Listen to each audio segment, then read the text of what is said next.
Qu'est-ce qu'on appelle le dictateur? Je m'en vais vous donner ce que vous ne savez peut-être pas. J'ai été 4 fois en Libye, pas sous l'invitation de M. Kadhafi, non. Je suis allé là-bas comme membre de l'équipe et chef du groupe des experts de l'équipe du président d'Afrique du Sud, Thabo Mbeki, président Thabo Mbeki, sur les questions du Darfour. Il nous a reçus, lui, une fois, mais je suis allé là-bas 3 autres fois. La Libye que j'ai vue, pas qu'on m'a raconté dans un livre, se présentait de cette façon-ci. Tout l'électricité et l'eau gratuite pour tous les ménages libyens. Je vous demande de vérifier tout ce que je vais vous dire ici. Électricité et eau gratuite pour tous les ménages libyens. Le pétrole, c'est-à-dire l'essence, le litre à 0,55 €, c'est-à-dire quasiment gratuit. 0,55 € le litre pour tout le monde.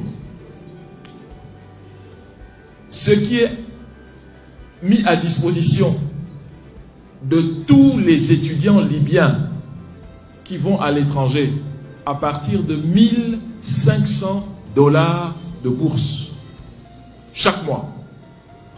Vous n'avez jamais eu des gens qui sont allés comme réfugiés libyens ou former une communauté de réfugiés libyens.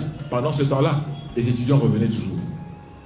Je m'en vais vous donner autre chose qui va vous étonner. Le chômage. Si vous aviez la malchance d'être en chômage, l'État libyen payait à tout chômeur, disons que vous êtes ingénieur, l'équivalent de votre salaire de base d'ingénieur chaque mois, en attendant que vous trouviez un emploi. On vous payait comme si vous étiez déjà en fonction. Ce qui vous manquait, c'était les indemnités de responsabilité et autres. Mais le salaire de base, tous les ingénieurs, tous les professeurs, tous les cadres avaient leur argent. Le PNB par habitant de la Libye, 12 000 $ par citoyen. 12 000 $. La fourniture en eau d'un pays du désert. Tout ce que je dis, vous allez noter pour aller vérifier. Pour voir que le professeur Bondi ne raconte pas n'importe quoi. Vous allez noter. Fourniture en eau d'un pays en plein désert. Par rapport aux ménages, 96% des ménages libyens avaient de l'eau fournie dans leur ménage. 96. En France, c'est 92%.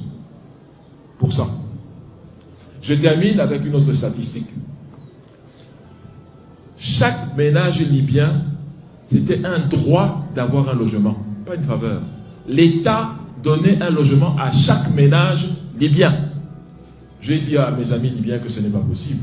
Ils m'ont dit, professeur, demain, nous irons à la mairie et vous allez voir le mariage auquel nous allons assister, n'importe lequel, vous allez voir comment il va se terminer. J'ai dit d'accord. Bon, avant d'aller à la mairie, j'ai quand même appelé mon épouse. Vous savez qu'aujourd'hui, on est à l'ère du cyberespace. Je ne veux pas qu'elle me voie à la mairie et se demande, mais qu'est-ce qu'il va chercher à la mairie? Il m'a laissé ici.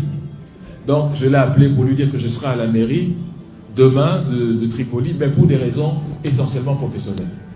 Je suis allé à la mairie, j'ai assisté à un mariage, et à la fin du service du mariage, le maire a dit, je le retiens encore bien, vous avez demandé dans le dossier que vous avez remis plutôt un appartement qu'une villa dont voici les clés.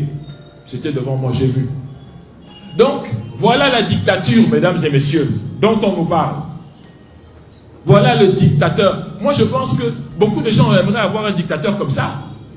Le problème de ce dictateur, c'est qu'il s'occupe de sa population.